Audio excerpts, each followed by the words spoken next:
Chapter 7. Now there were three of us sitting in the waiting room waiting to hear how Dally and Johnny were. Then the reporters and the police came. They asked too many questions too fast and got me mixed up. If you want to know the truth, I wasn't feeling real good in the first place. Kind of sick, really, and I'm scared of policemen anyway. The reporters fired one question right after another at me and got me so confused I didn't know what was coming off. Derry finally told them I wasn't in any shape to be yelled at so much, and they slowed it down a little. Derry's kind of big. Soda Pop kept them in stitches. He grabbed one guy's press hat and another camera and walked around interviewing the nurses and mimicking TV reporters. He tried to lift a policeman's gun and grinned so crazily when he was caught that the policeman had to grin too. Soda can make anyone grin. I managed to get a hold of some hair grease and comb my hair back so that it looked a little better before they got any pictures. I'd die if I got my picture in the paper with my hair looking so lousy. Derry and Soda Pop were in the pictures too. Jerry Wood told me that if Soda Pop and Derry hadn't been so good looking, they wouldn't have taken so many. That was public appeal, he said. Soda was really getting a kick out of all of this. I guess he would have enjoyed it more if it hadn't been so serious, but he couldn't resist anything that caused that much excitement. I swear, sometimes he reminded me of a colt, a long-legged palomino colt that has to get his nose into everything. The reporter stared at him admiringly. I told you, he looks like a movie star, and he kind of radiates. Finally, even Soda Pop got tired of the reporters. He gets bored with the same old thing after a time, and stretching out on the long bench, he put his head in Derry's lap and went to sleep.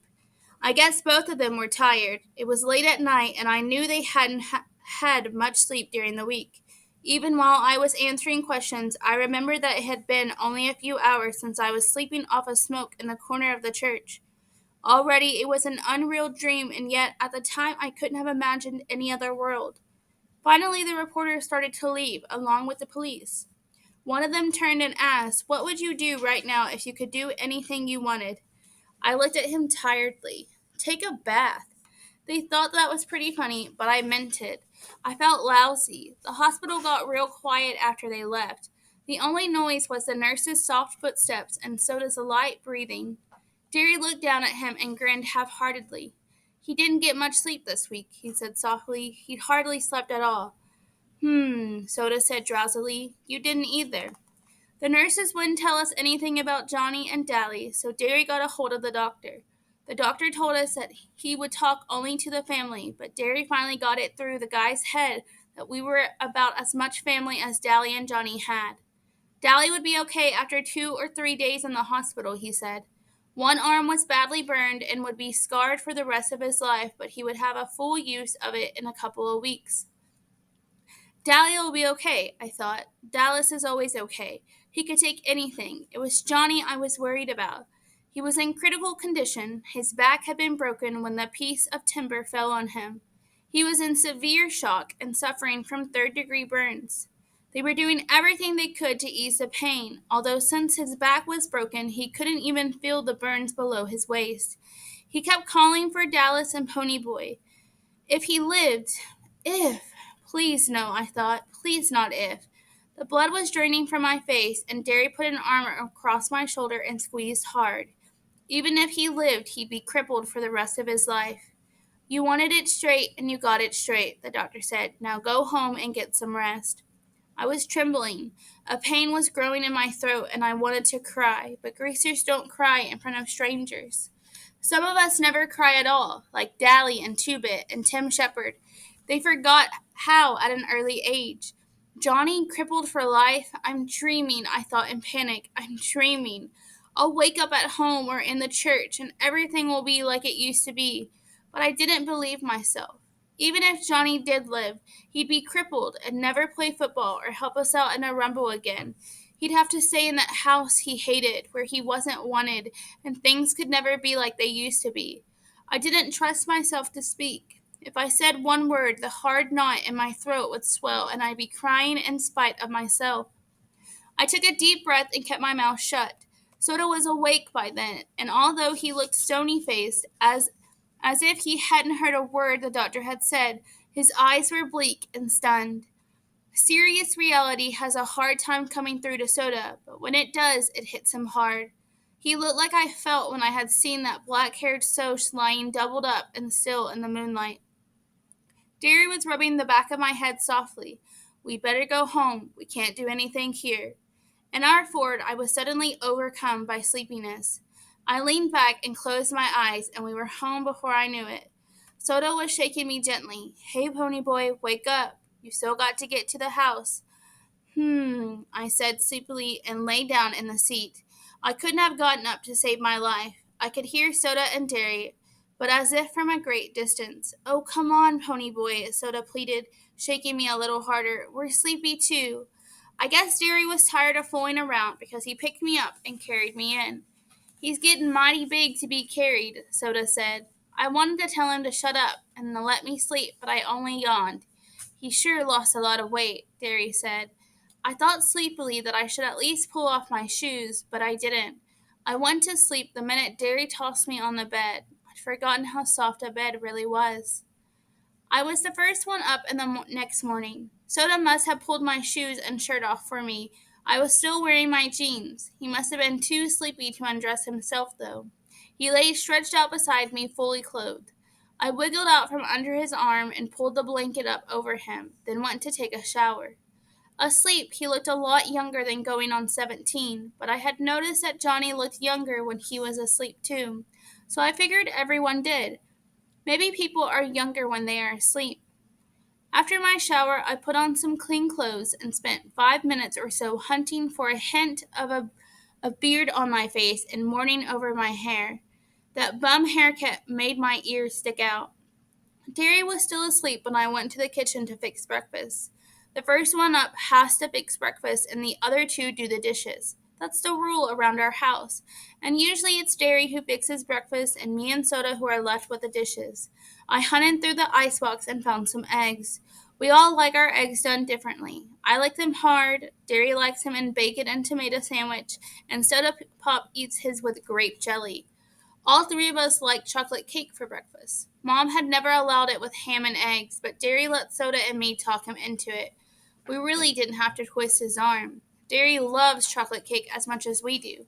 Soda Pop always makes sure there's some in the icebox every night, and if there isn't, he cooks one up real quick. I like Derry's cakes better. Soda Pop always puts too much sugar in the icing. I don't see how he stands jelly and eggs and chocolate cake all at once, but he seems to like it. Derry drinks black coffee, and Soda Pop and I drink chocolate milk. We could have coffee we wanted, but we like chocolate milk. All three of us are crazy about chocolate stuff. Soda says if they ever made a chocolate cigarette, I'll have it made. "Anybody home?" A familiar voice came through the front screen, and Two-Bit and Steve came in. We always just stick our heads into each other's houses and holler, "Hey!" and walk in. Our front door is always unlocked in case one of the boys has hacked off at his parents and needs a place to lay over and cool off. We never could tell who'd we find stretched out on the sofa in the morning. It was usually Steve, whose father told him about once a week to get out and never come back. It kind of bugs Steve, even if his old man does give him $5 or $6 the next day to make up for it. Or it might be Dally, who lived anywhere he could. Once we found Tim Shepard, the leader of the Shepard gang, and far from his own turf, reading the morning paper in the armchair. He merely looked up and said, "Hi," and strolled out without staying for breakfast.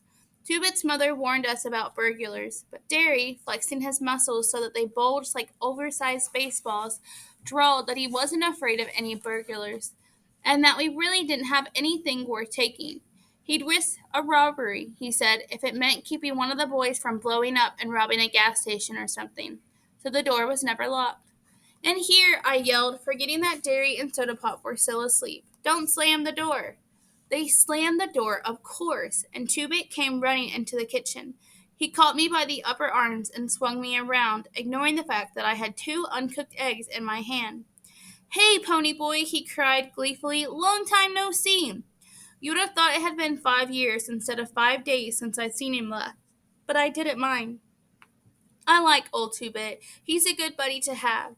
He spun me into Steve, who gave me a playful slap on my bruised back and shoved me across the room.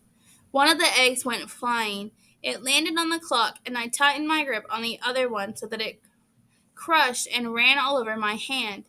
Now look what you did, I grabbed. There went our breakfast. Can't you two wait till I set the eggs down before you go shoving me all over the country? I really was a little mad because I had just realized how long it had been since I'd eaten anything.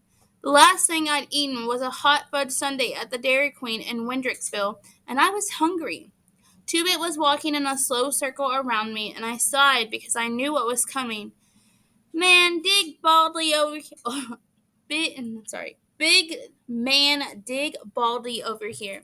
He was staring at my head as he circled me. I wouldn't have believed it. I thought all the wild Indians in Oklahoma had been tamed. What little squaw's got that tough-looking mop of yours, Pony Boy? Aw, lay off, I said. I wasn't feeling too good in the first place. Kind of like I was coming down with something. Two-Bit winked at Steve, and Steve said, Why? Why, he had to get a haircut to get his picture in the paper. They'd never believe a greasy-looking mug could be a hero. How do you like being a hero, Big Shot? How do I like what? Being a hero, you know. He shoved the morning paper at me impatiently, like a big shot even. I stared at the newspaper. On the front page of the second section of was the headline, Juvenile Delinquents Turn Heroes. What I like is to turn bit, Two-Bit said, cleaning the egg off the floor. Y'all were heroes from the beginning. You just didn't turn all of a sudden. I hardly heard him. I was reading the paper. That whole page was covered with stories about us. The fight, the murder, the church burning, the socialists being drunk, everything. My picture was there, with dairy and soda pop. The article told how Johnny and I had risked our lives saving those little kids, and there was a comment from one of the parents who said they would have all burned to death and it hadn't been for us. It told the whole story of our fight with the socialists, only they didn't say socialists because most grown-ups don't know about the battles that go on between us. They had interviewed Cherry Valance, and she said Bob had been drunk and the boys had been looking for a fight when they took her home. Bob had told her he'd fix us for picking up his girl. His buddy Randy Adderson, who had helped jump us, also said it was their fault and that we only fought back in self-defense. But they were charging Johnny with manslaughter. Then I discovered that I was supposed to appear at juvenile court for running away, and Johnny was too, if he recovered. Not if, I thought again. Why do they keep saying if? For once, there weren't any charges against Dally, and I knew he'd be mad because the paper made him out of a hero for saving Johnny and didn't say much about his police record, which he was kind of proud of. He'd kill those reporters if he got a hold of them. There was another column about just Derry and Soda and me, how Derry worked on 2 jobs at once and made good at both of them, about his outstanding record at school. It mentioned Soda Pop dropping out of school so we could stay together, and that I made the honor roll at school all the time and might be a future track star. Oh yeah, I forgot. I'm on the A squad track team, the youngest one. I'm a good runner. Then it said we shouldn't be separated after we had worked so hard to stay together. The meaning of that last line finally hit me. You mean, I swallowed hard, that they're thinking about putting me and Soda in a boys' home or something? Steve was carefully combing back his hair in complicated swirls. Something like that. I sat down in a daze. We couldn't get hauled off now. Not after me and Derry had finally got through to each other, and now that the big rumble was coming up, we would settle this Soch greaser thing once and for all. Not now, when Johnny needed us and Dally was still in the hospital and wouldn't be out for the rumble. No, I said out loud, and Two-Bit, who was scraping the egg off the clock, turned to stare at me. No what? No, they ain't going to put us in a boys' home. Don't worry about it, Steve said, cocksure that he and Soda Pop could handle anything that came up. They don't do things like that to heroes. Where's Soda and Superman?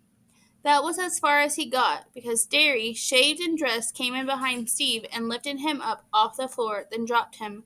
We all called Derry Superman or Muscles at one time or another, but one time Steve made the mistake of referring to him as all brawn and no brain, and Derry almost shattered Steve's jaw.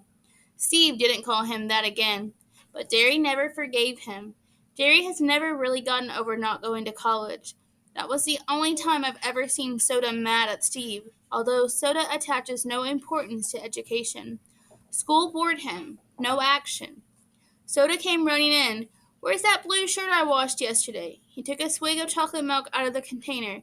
Hate to tell you, buddy, Steve said, still flat on the floor, but you have to wear clothes to work. There's a law or something.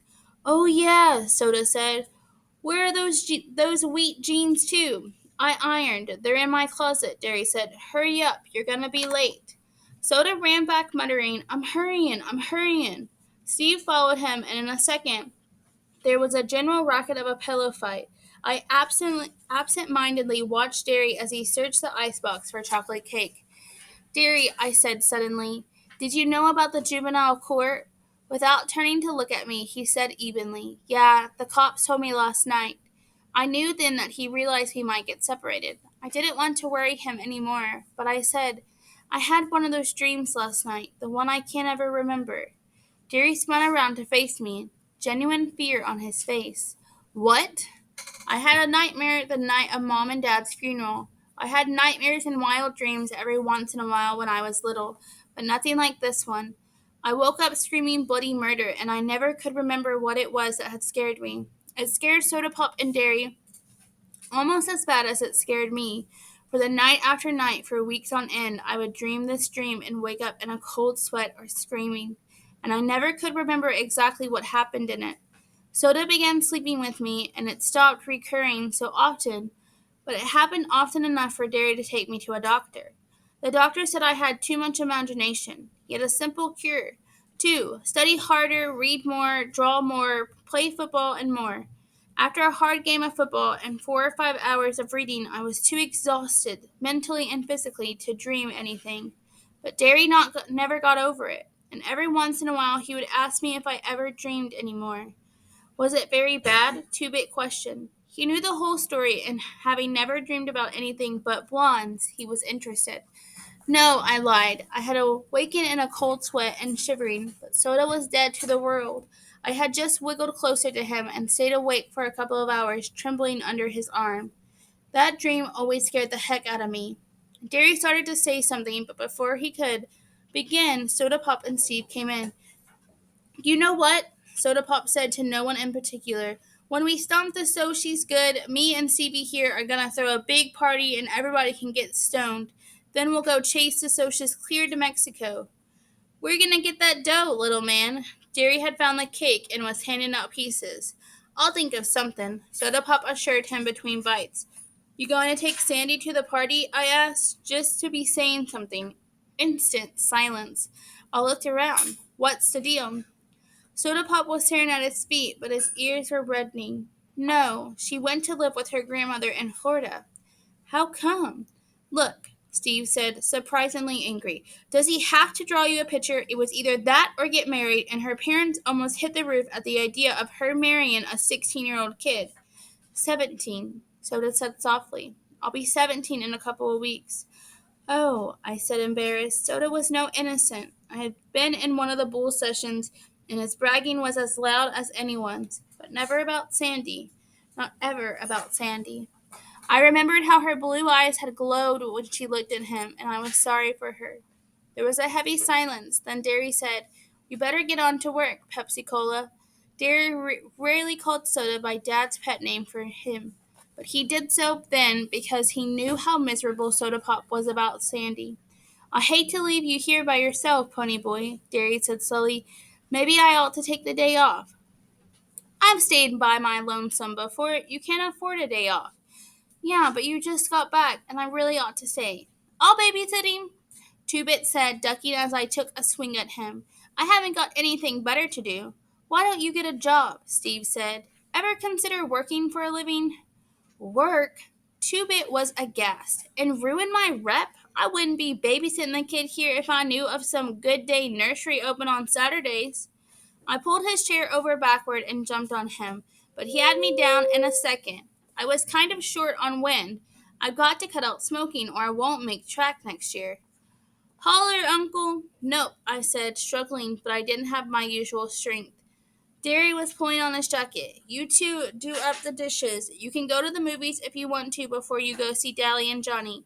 He paused for a bit, watching Two-Bit squash the heck out of me.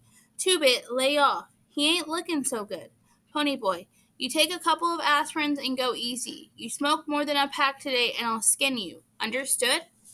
Yeah, I said, getting to my feet. You carry more than one bundle of roofing at a time today, and me and Soto will skin you. Understood? He grinned one of his rare grins. Yeah, see y'all this afternoon. Bye, I said. I heard our Fords vroom and thought Soda's driving, and they left. Anyway, I was walking around downtown and started to take this shortcut through an alley. Two-Bit was telling me about one of his many exploits while we did the dishes. While I did the dishes. He was sitting on the cabinet sharpening that black-handled switchblade he was so proud of. And I ran into three guys. I says howdy, and they just look at each other.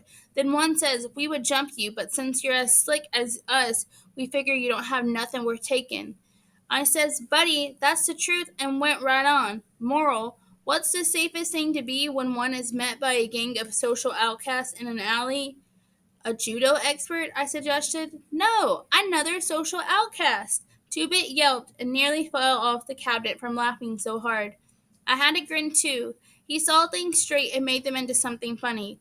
We're gonna clean up the house, I said. The reporters or police or somebody might come by, and anyway, it's time for those guys from the state to come by and check up on us. This home ain't messy. You ought to see my house. I have, and if you had the sense of a billy goat, you'd try to help around your place instead of bumming around. Shoot, kid, if I ever did that, my mom would die of shock. I liked Two-Bit's mother. She had the same good humor and easygoing ways that he did. She wasn't lazy like him, but she let him get away with murder.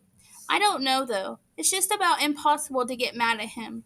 When we had finished, I pulled on Dally's brown leather jacket. The back was burned black, and we started for 10th Street. I would drive us, Two-Bit said as we walked up the street trying to thumb a ride, but the brakes are out on my car. Almost killed me and Kathy the other night. He flipped the collar of his black leather jacket up to serve as a windbreak while he lit a cigarette. You ought to see Kathy's brother. Now there's a hood. He's so greasy he glides when he walks. He goes to the barber for an oil change, not a haircut. I would have laughed, but I had a terrific headache. We stopped at the Tasty Freeze to buy Cokes and rest up, and the blue Mustang that had been trailing us for 8 blocks pulled in. I almost decided to run, and Two-Bit must have guessed this, for he shook his head ever so slightly and tossed me a cigarette. As I lit up, the Socias who had jumped Johnny and me at the park hopped out of the Mustang. I recognized Randy Adderson, Marcia's boyfriend, and the tall guy that had almost drowned me. I hated them. It was their fault Bob was dead. Their fault Johnny was dying. Their fault Soda and I might get put in a boys' home. I hated them as bitterly as as contemptuously as Dally Winston had hated.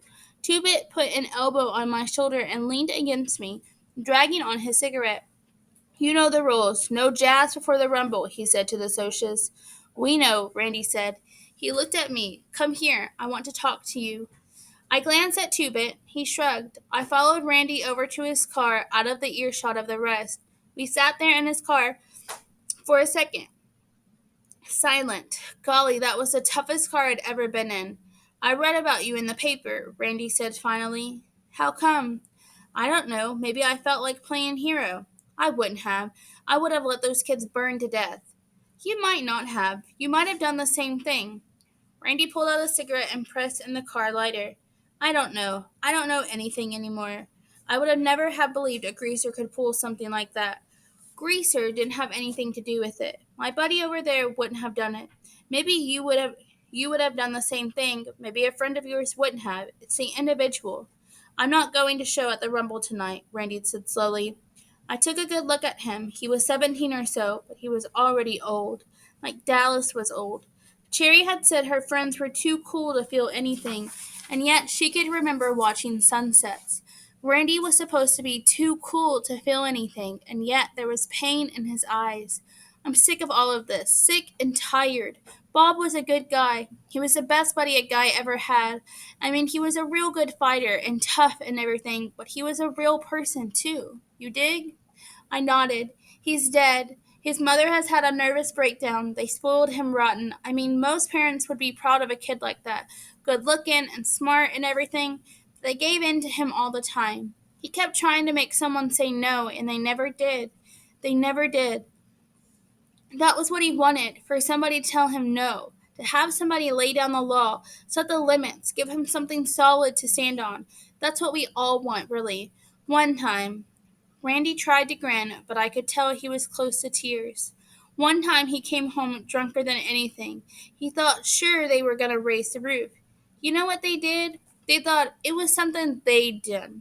They thought it was their fault, that they failed him and driven him to it or something.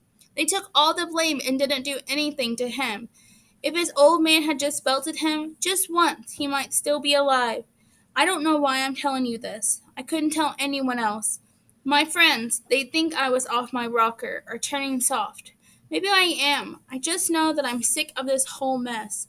That kid, your buddy, the one that got burned, he might die. Yeah, I said, try not to think about Johnny. And tonight, people get hurt in rumbles, maybe killed. I'm sick of it because it doesn't do any good. You can't win. You know that, don't you? And when I remained silent, he went on. You can't win. Even if you whip us, you'll still be where you were before, at the bottom.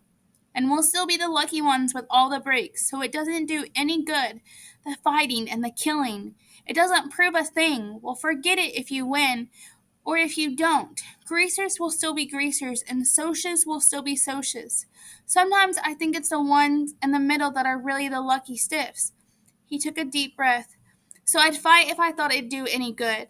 I think I'm going to leave town, take my little old Mustang and all the dough I can carry and get out. Running away won't help. Oh, hell, I know it, Randy half sobbed. But what can I do? I'm marked chicken if I punk out at the rumble, and I'd hate myself if I didn't. I don't know what to do. I'd help you if I could, I said. I remembered Cherry's voice. Things are rough all over. I knew then what she meant. He looked at me. No, you wouldn't. I'm a soch. You get a little money and the whole world hates you. No, I said. You hate the whole world. He just looked at me. From the way he looked, he could have been 10 years older than he was. I got out of the car. You would have saved those kids if you had been there, I said. You'd have saved them the same way as we did. Thanks, Grease, he said, trying to grin. And then he stopped. I didn't mean that. I meant thanks, kid. My name's Ponyboy, I said. Nice talking to you, Randy. I walked over to Two-Bit, and Randy honked for his friends to come and get into the car. What do you want? Two-Bit asked. What did Mr. Super Soch have to say? He ain't a Soch, I said. He's just a guy. He just wanted to talk. You want to see a movie before we go see Johnny and Dallas? Nope, I said, lighting up another weed. I still had a headache, but I felt better. Soches were just guys after all. Things were rough all over, but it was better that way. That way you could tell the other guy was human too.